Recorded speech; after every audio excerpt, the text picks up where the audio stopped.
Hello दोस्तों, प्यारे बच्चों, कैसे हैं आप सब। चलिए शुरू करते हैं हमारे आज के इस वीडियो को जो ऑलरेडी स्टार्ट हो चुकी है। ऑब्वियस सी बात है, आज हम कक्षा छठी के पाठ नंबर 1 भोजन यह कहां से आता है के सारांश के बारे में बात करेंगे। साथ ही हम जानेंगे कुछ महत्वपूर्ण शब्दों के बारे में जो हमने इस पाठ में पढ़ा था।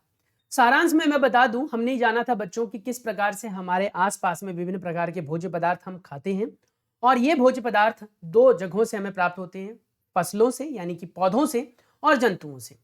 अब जो भोज्य पदार्थ हम खाते हैं बेटा, उसमें विभिन्न प्रकार के पदार्थों का प्रयोग किया जाता है जिन्हें संघटक कहा गया। फिर हमने जाना था कि पौधों के दो मुख्य भाग होते हैं, जो जड़ वाला हिस्सा होता है, जो आप कह सकते हो कि मिट्टी के अंदर होता है जिसे मूल तंत्र कहते हैं, और मिट्टी के बाहर होता है जिसे हम प्ररोह तंत्र कहते हैं। उसके बाद हमने जाना था कि जो ये विभिन्न प्रकार के हमारे स्रोत होते हैं, ये स्रोत हमें भोज्य पदार्थ प्रदान करते हैं। और हमने ये जाना था कि ये संगठक हमारा फल वाला हिस्सा, जड़ वाला हिस्सा, तने और भी हिस्से हो सकते हैं।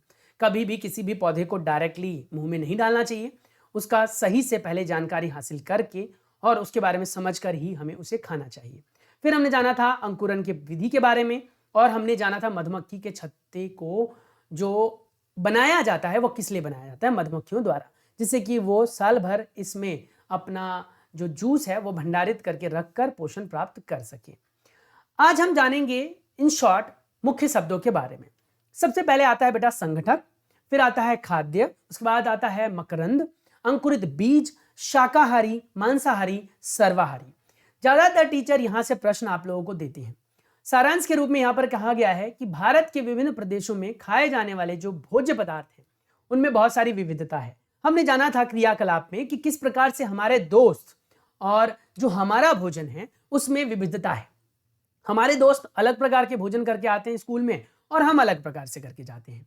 तो कहीं ना कहीं हमारे क्षेत्र के आधार पर भोजन में विविधता आती है, जैसे हमारी भाषा में, हमारे रहन सहन में, हमारे कपड़ों में, वैसे हमारे भोजन में भी। तो ये कह रहे हैं कि भारत जो है वो बहुत ही ज्यादा विविधता वाला देश है। अलग अलग क्षेत्रों में अलग अलग प्रकार के लोग अलग अलग प्रकार के भोजन करते हैं। हमारे जो भोजन का मुख्य स्रोत है बच्चों, वो दो ही है। या तो हमें भोजन प्राप्त होता है बेटा जंतुओं से या पौधों से। उसके बाद ऐसे जीव जो सिर्फ और सिर्फ जो पादप मतलब पौधे का जो हिस्सा खाते हैं, चाहे वो जड़ खाएं, चाहे वो पत्ते खाएं, तने खाएं, फल खाएं, फूल खाएं, कोई भी हिस्सा पौधे का खा रहे हैं, सिर्फ पौधे का ही, उन्हें हम शाकाहारी कहते हैं।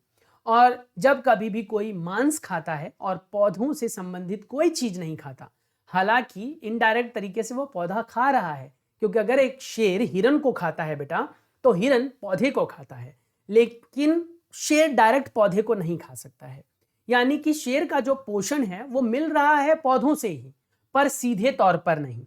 तो यहां पर ये ध्यान रखें, जब कोई जीव सीधे तौर पर पौधा ना खाकर मांस खाता है, उसे हम मांसाहारी कहते हैं। उसके बाद हम बात करते हैं बेटा सर्वाहारी के बारे में, जो सीधे तौर पर मांस भी खा लेते हैं और बच्चों वो पौधों से संबंधित उत्पाद भी खा लेते हैं, उन्हें हम सर्वाहारी कहते हैं। अब जरा हम बात कर लेते हैं प्रमुख शब्दों के बारे में। मैंने इसके बारे में डिटेल में यहाँ लिखा हुआ है, फिर मैं अभ्यास के प्रश्नों को भी आपको समझाऊंगा, उसके उत्तर भी बताऊंगा। ये देखिए बेटा, मेरे पास यहाँ पर शब्दावली है, जैसा कि आप देख सकते हैं। सबसे पहला शब्द था आपका संघटक। क्या होता है? वह पदार्थ होते हैं जिनसे खाद्य पदार्थ तैयार किए जाते हैं। संघटक वह पदार्थ होते हैं जिनसे खाद्य पदार्थ तैयार किए जाते हैं। उसके बाद आता है खाद्य। क्या है?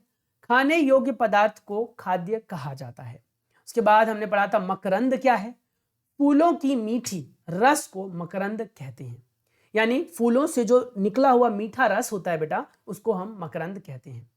उसके बाद है अंकुरित बीज। क्या है? बीजों में कुछ सफेद सफेद उभरी हुई संरचना होती है, उसको हम अंकुर कहते हैं। और इस प्रकार के बीज को जिसमें अंकुर आ जाता है उसे अंकुरित बीज कहते हैं। शाकाहारी क्या है? वह जंतु जो केवल पौधों से अपना भोजन प्राप्त करते हैं। मांसाहारी क्या है? वह जंतु जो केवल भोज्य पदार्थ के रूप में मांस खाते हैं, वो है मांसाहारी।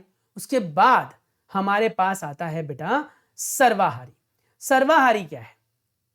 ये शायद आपको हो सकता है ना दिख रहा हो, मैं एक बार इसको थोड़ा सा शिफ्ट करता हूँ, मैं ही गायब हो जाता हूँ भाई स्क्रीन से। लास्ट में देखो आपको दिख रहा होगा मांसाहारी, दिख रहा है, वह जंतु जो केवल भोज्य पदार्थ के रूप में मांस खाते हैं। उसके बाद सबसे लास्ट वाला अब दिख रहा होगा, यह है आपका सर्वाहारी, वह जंतु जो अपने भोज्य पदार्थ के लिए पौधों तथा अन्य जंतु दोनों पर आश्रित हो, उन्हें हम सर्वाहारी कहते हैं।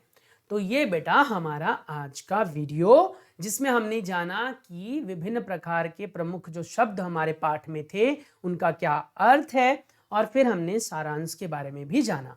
तो उम्मीद है कि ये 5 मिनट जो आपने इस चैनल को दिया बेटा, ये आपके लिए फायदेमंद रहा होगा। आपको ये विभिन्न जो प्रमुख शब्द है वो आपने समझ लिए होंगे, सारांश भी समझ लिया होगा। मिलता हूं नेक्स्ट वीडियो में, जिसमें मैं आपको अभ्यास के प्रश्नों के बारे में बताऊंगा।